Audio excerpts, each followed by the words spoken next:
نتب زحالف زقبر كوناي نقاريت 111 بروجرام كوم عينة تاريخ حزل نقرات ندلينا زبلو سبات سلزلو وما قلنا 10 عامة بلا صحفكم مصحف هولانديا اوف كينجز اند بانديتس تبل كاب عندا واتسابكو بزح نقرات كبلو زخيل كم زلو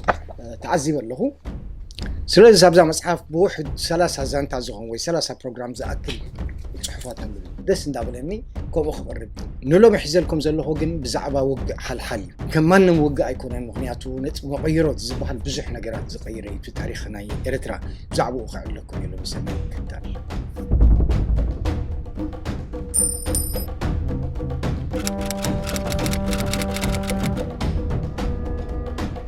زلو من علل وقع حل بشحن 966 استفصمي نسخونا زاكل حل تخبيبه عينيرا هليكوبترات نيرنا ما حد 3 4 غزيه زملالسا مخنياتو ما يوم مقبون بو يخدم نير تخبيبه مسلز نبرو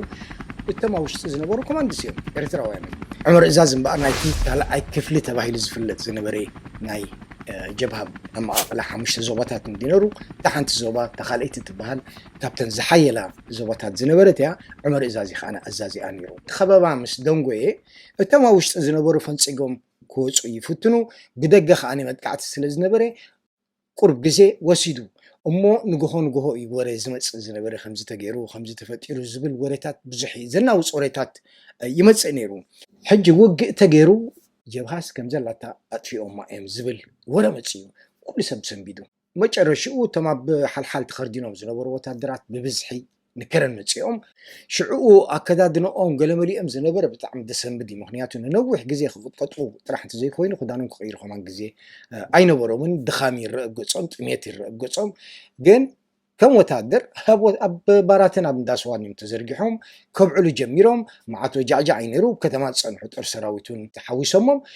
كالو نيرو مسوم زدناقص سب زنبرون كله كبع جميرو ابي بعل كوينو ات خببان كله تبعي ورقه حزز مص انتاي يبل كاب حدا كوماند صحابوش تصحفتيا نسخم هجممو نحنا خابوش تخينا خنحجزكم هنا قال انا يمصتينا لنا يبل كم زناي تسفا كنت تحبابرينا زبل ملخت حزلو مصيو شعو خمتاز بلوا ملكت مسرخبو هجم تجميرو صعوق تخسي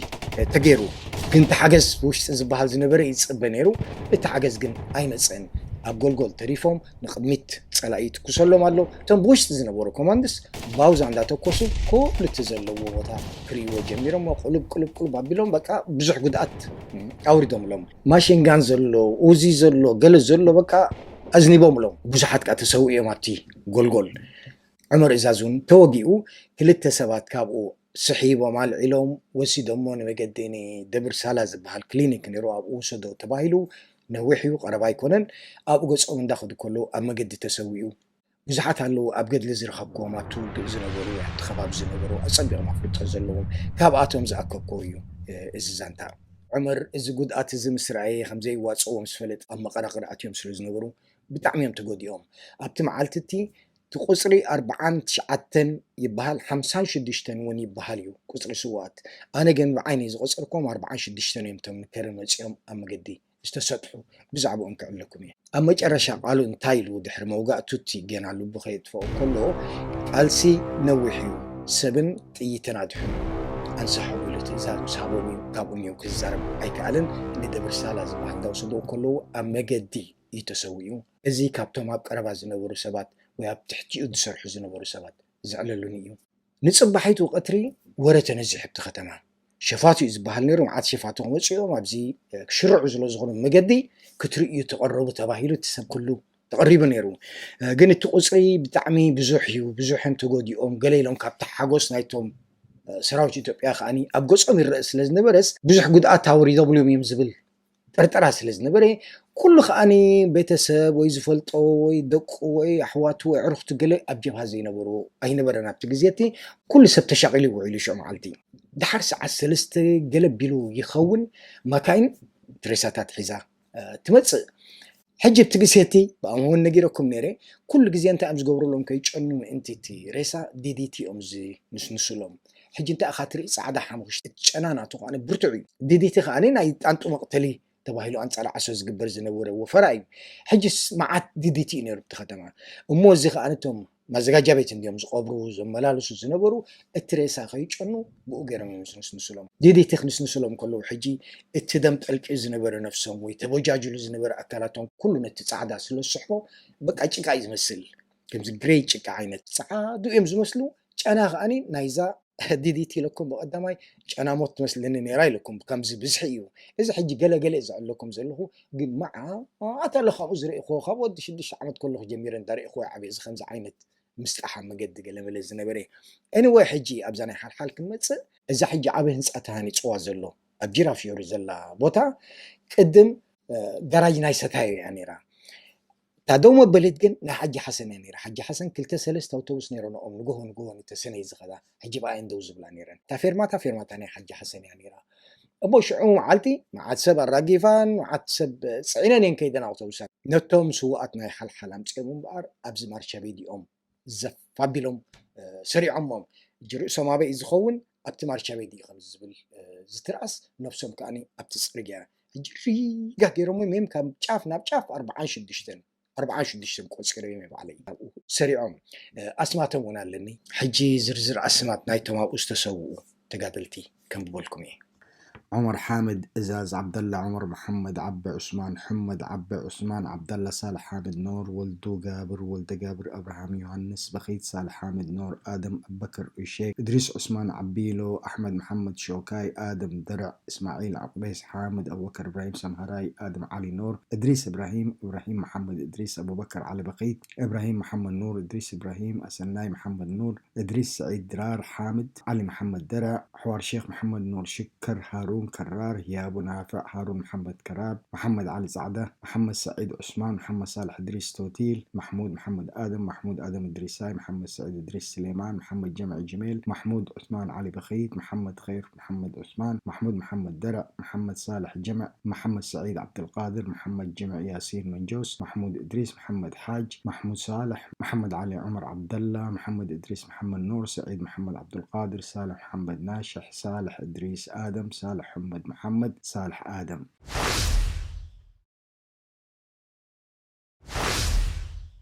ሕጂ ተቡ ዝከረኒ እንታይ እዩ ተኸውርድዎም ከለዉ ከማን ቁርብ ናይ ሬሳ ክብረት ኣይነበረን ካብቲ ማኪና ከምዚ ገይሮም ደፊኦም እዮም ዘውርዶም ሕጂ ዱብ ይብሉ ዳሕራይ ካብ ከዓኒ ከምዚ ኢልካ እንዳተፅየኑ ብእግሮም እንዳሰሓብ እዮም ኣብኡ ግን እቲ ህዝቢ ዝኩሉ እንዳርአ ዝገብሮ የብሉን ጥራሕ ብከብዱ ጣዕ ኢሉ ጎሂ ይስቕ ኢሉ ዝጥምት እምበር ሓይሊ ነበሮም ገለ ነገር ክገብር እሞ ሰዓታት ኮይኑ ከምኡ ኩሉ ሰብ ቤተሰብ ዘለዎ ዘመድ ዘለዎ ጀባ መፅኡ ኸለሊ እሱ ደኸውን እሱ ደይከውንን ክትብል ግን ገፆም ተቀያይሩ ገሊኦም ተወጃጅሎም ክትፈልጦ ይትኽእልን ኢኻ ወላ ሰብካ ተኾነስ ተነፊሖም ሬሳ ይቀየር እዩ ብሕልፊ ከምኡ ዓይነታት ተሓዛ እንድሕር ሒዝካዮ ይቀየር እቲ ሬሳ መልክዑ ክተለልዮ እውን ኣይትኽእልን ኢኻ ግን ልቦም ጠልጠል ኢለዎም እቶም ብሕልፊቶም ደቀም ዝነበሮም ብዙሓት ሰብ ምኽእል ብዙሓት ነይሮም ደቆም ዝነበሩዎም ኩሎም መፅኦም በቃ ጎቦ ልቦም መጀመርያ ከረጋግፁ ደልዩ ብውሽጦም ከዓኒ ኣይተርእየኒ ኣብዚኣ ሳይፅናሕ እንዳበሉ ከዓኒ ፀሎት ዝገብሩ ዝነበሩ ይመስሉ ግን ኩላቶም ተሰኪፎም ተሸቁሪሮም እዮም ዝርእይዎም ነይሮም ኣነ እውን ሓደ ቤተሰብ ነይሩኒ ሳልሕ መሓመድ ዓብደልቃድር ዝበሃል ሕጂስ ንሱ ወፂኡ ምስ ዑመር እዛዝ ዶክተር እዩ ዝበሃል ዝፈርስተ ኣልጥፊ እዩ ፕሮሞት ምስ ዑመር እዛዝ ኣብቲ ናይ ሕክምና እዩ ዘሎ ንሰምዕ ስለ ዝነበርና ኣብኡ ሳልሕ ድኽውሉ ይኽእል ኢለይ ተሪኢኹ ፍፂመ ከለልየ ይከኣልኩን ሳልሕ ኩሉ ግዜ ክምስ ምስ በለ እዩ እቲ ሬሳታት ክሪኦ ከለኹስ ክምስ ዝብል ደሎ ሰብ ይደሊ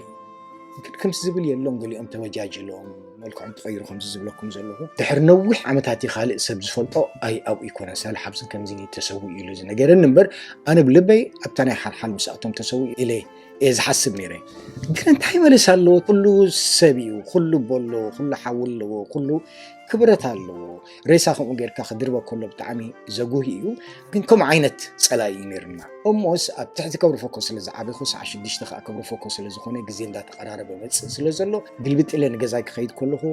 ዑመር ሓሰን ዕምራን ረኺበ ኣብነት ናይ ጅግንነት ዝነበረ ይክርን ካባይ ቁርቢ ንእስ እዩ ግን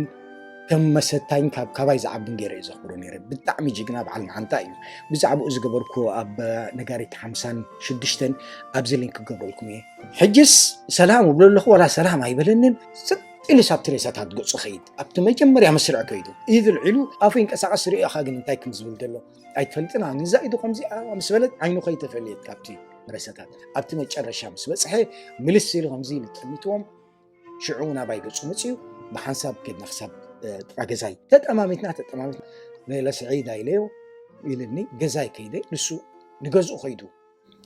ሕጂ ሰም ኮማንዶስ ገሪሞም እዮም ዝጥምትዎ ነይሮም ምክንያቱ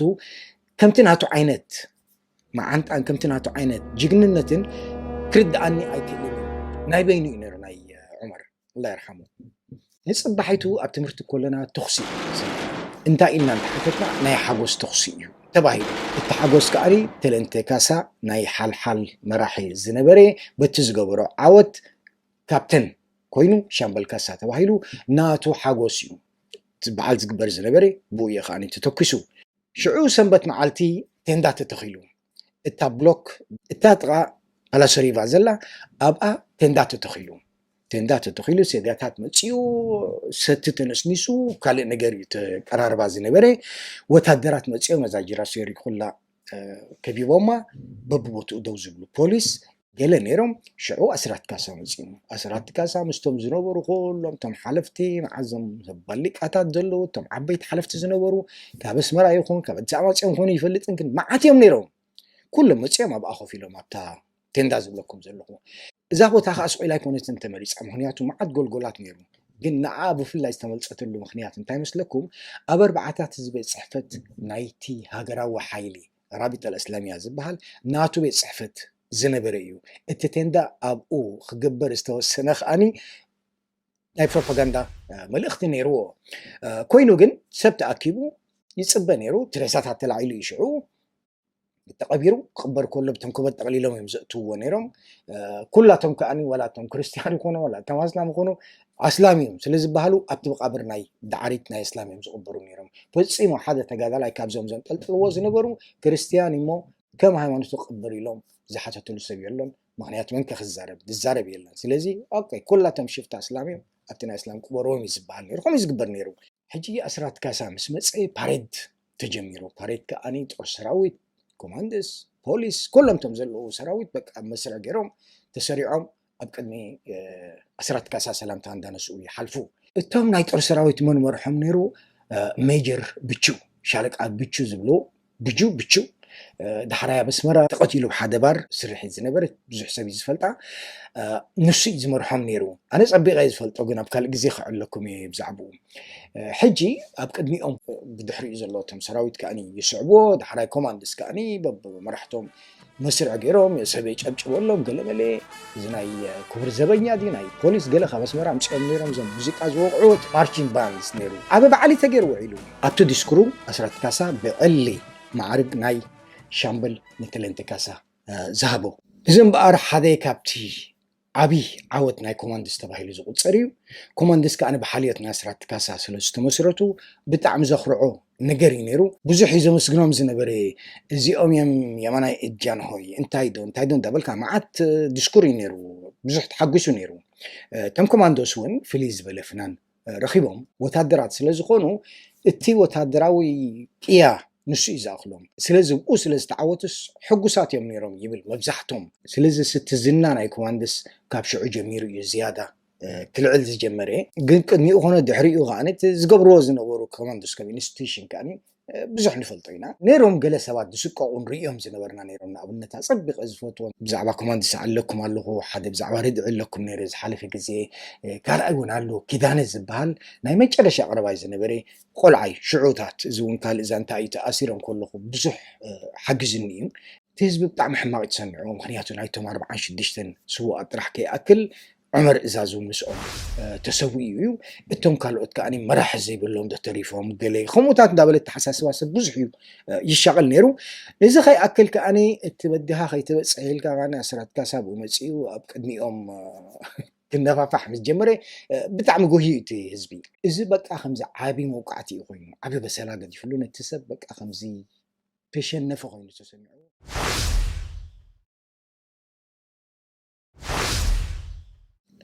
ناي جبهة سعرت أبتاق زيتيا انتاي كمز صعبي بوش حسب زيك قالبولو نقرالو عامت قدميو شحنت شعاتن سسان شوعاتن إسرائيل عرب تواقي أميرهم أبتاق زيتي إسرائيل سعيرا وصيا عرب كاني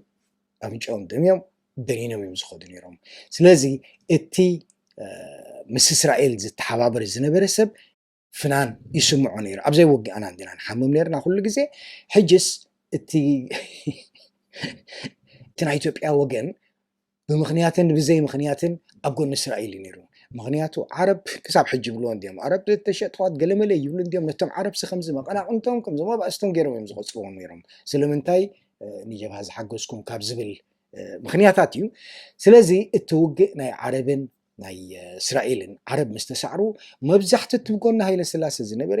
ተሓጊሱ እዩ ነይሩ መብዛሕትኡ እቲ ኣንጻር ሃይለ ስላሴ ዝነበረ ከዓኒ ጉሂ እዩ ነይሩ እዚ ትፋት ዝነበረ ኩነታት እየ ዝዕልል ዘለኹ እዚ እንታይ ኣስዒቡ ናይ ጀብሃ ናይ ንዋትን ናይ ካልእን ሓገዛት ክነፅፍ ጀሚሩ ምክንያቱ ሃገራት ዓረብ ኩለን ተሳዒረን ክሕግዛሉን ክሰልጥናሉን ክብላሉን ዝኽእላ ኩነታት ኣይነበረን ብጣዕሚ ሓገዝ ክረኽበሉ ኣብ ዘይክእል ይበፅሑ ነይሩ እቲ ሰውራ ኣብቲ ግዜ እቲ ስለዚ እዚ ምድኽኻም ከዓኒ ሞራል ናይቲ ዝነበረ ተጋዳላይ ክፀሉ ናይ ግድነት እዩ ካብ ሽዑ እዩ ምጥርጣር ዝመፀ ትዝክሩ እተኾንኩም ድሕሪ ናይ 67 መጥቃዕቲ ሽዑ እዩ እዚ ናይ ወልዳይ ካሕሳይ ምስላም ዝመፀ ናይ 5ይ ክፍሊ ኮማንደር ዝነበረ ምስ ሰራዊቱ ምስ 30-40 ገለን ዝኾኑ ሰዓብቱ ኢዱ ዝሃበ ኣብቲ ግዜ እቲ እዩ ምክንያቱ ሞራል መሬት እዩ ነይሩ ትኽፃወር ዘይክእል ሰብ ኣብቲ ግዜ ትኽፀንሕ ኣይክእልን ነይሩ ቀልጢፎም ከይዶም እዮም ኣብ ኢትዮጵያ ክትከይድ ከለካ ከዓነ ካልእ ዘረባ ስለዘየላ እስላም ኮይኖም ክርስቲያን ቀቲሎም ዶ እንታይ ዶ ከምኡታት እዩ ዝበሃል ነይሩ ኩሉ ግዜ ከምኡ እዩ ዝበሃል ነይሩ እዚኣ ሓንቲ ማርያም እንታይ ኮንካ ከይድካ ነርካ ወኣነሳ ኣታሊሎምን ሕጂ ኸ እንታይ ኮንካ መፂካ እዋ እቶም እስላም ከምዚ እንዳገበሩ ገለመለ እዚ ዝበሃል ነይሩ ኩሉ እቲ ኢዱ ሰብ ወላ ተስላም ኣይኮንኩም እዩ ዝብል እቶም እስላም ኢዶም ዝህቡ ዝነበሩ ወላ ንሳቶም ከማ እቶም እስላም ወፂዖምና ብሎ ኤኒዌይ እዚ እዩ ነይሩ እቲ ኩነታት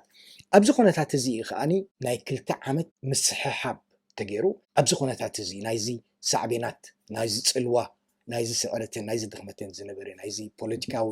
ሃዋህው ናይቲ ከባቢና ዝነበረ እዚ ዝፀለዎ ኣተሓሳስባ እዩ ዝምዕብል ነይሩ ኣብ መንጎቶም ፀገንትን ኣብ መንጎቶም ካልእ ወገነትን ምስሕሓብ ነይሩ እዩ ኣብ ጀብሃ እምበኣር ናይ በዓል ኢሳያስ ምንቅስቃስ ውፅኢት ናይዚ ምፍሕፋሕ እዚ እዩ እቲ ዝጥቀመሉ ዝነበረ ፕሮፓጋንዳ ከዓኒ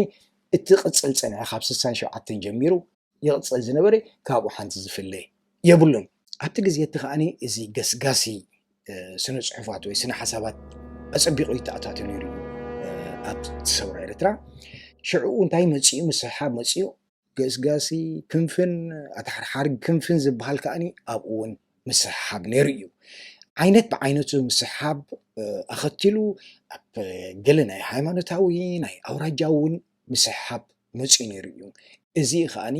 ብድሕሪ ናይ ሰልፊ ነፃነት ምንፃል ዝሰዓበ ነገራት እዩ ሕጂ ኩሉ እዚ ውፅኢት ናይቲ ድሕረት ናይቲ ሕብረተሰብ ዝነበረ እዩ እከለን ኢልካ ክትሓመሉ ኣይትኽእልን ኢኻ ግን ሓደ ኣነ ነቂሐ ነይረ ከምዚ ገይረ ገለመለ ክብለካ ዝስኢልካ ሃለውለው እዩ ምክንያቱ ኩሉ ዘይንቑሕ ስለ ዝነበረ እዩ ከምኡ ዓይነት መፍትሒ ዝገብር ዝነበረ ናቱ ውፅኢት ካ ንሪኦ ኣለና ክሳብ ሕጂ እምበኣር ድሕሪኡ ነዊሕ ወሲዱ ክሳብ እቲ ዝነበረ ሓይሊ ናይ ኮማንዶስ 100% ኣብ ልቡ ተመሊሱ ምስቲ ሰውራ ናይ ሃገሩ ክስራዕ ወይ ምስቲ ስምዒት ናይ ህዝቡ ክስራዕ ክውስን እዚ ንገዛእ ርእሱ ሓደ ካብቲ መስርሓት ወይ ሓደ ካብቲ ተመክሮታት ዝተሓልፈ እዩ ኣብ ሰብዓታት እምበኣር እቲ ሓይሊ ናይ ኮማንዶስ ጨሪሱ ኣብ ጎኒ ህዝቡ ስለ ዝወገነ እቲ ነገር ኣብዚ ንሪኦ ዘለና ክበፅሕ ክኢሉ ካብዚ ተረኽቦታት እዚ ተላዒሉ ከዓኒ እቲ ናይ ኮማንዶስ ሓይሊ እውን ቀስ ብቀስ ኣብቲ መጀመርያ ሰብዓታት ዳርጋ ካብ 73 ገለ ጀሚሩ ቅድሚኡ 1-2 ነይሮም ግን ካብ 73 74 ጀሚሩ ግን እቲ ናይ ኮማንዶስ ዝበሃል ሓይሊ ኣብ ጎኒ እቲ ሰውራ ክውግን ክኢሉ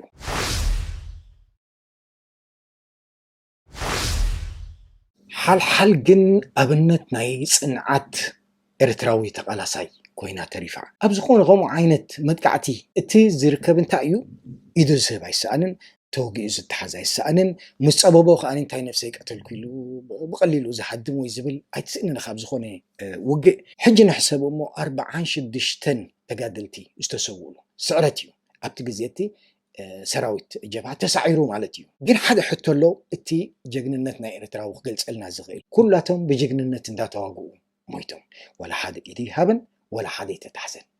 እዚ እንታይ ርኤና ፅንዓት ናይ ኤርትራዊ ተቃላሳይ ምእንቲ ሓቂ ሕجስ ብረት ዓጢቑ ኣነ ኣባል ሰራዊት ምክልኻል ኤርትራ እየ ዝብል ሰብ ኩሉ ግዜ ክርስዖ ዘይብሉ እንታይ እዩ ታሪክ ኣለዎ እቲ ታሪኹ ካብ ሰማይ ዝነጠበ ኣይኮነን ካብ መሬት በለኺ ኢሉ ዝወፀ ኣይኮነን ኣብዚ ክዕለኩም ዝፅናሕኩን ንዕኡ ዝመስልን ተመክሮታት ናይ ቅያ ናይ ጅግንነት ኣብ ከምኡ ዝተሃንፀ ታሪክ ሒዙ ዘሎ ነዚ ታሪክ እዚ ክዕቅብ ከኣኒ ሓላፍነት እዩ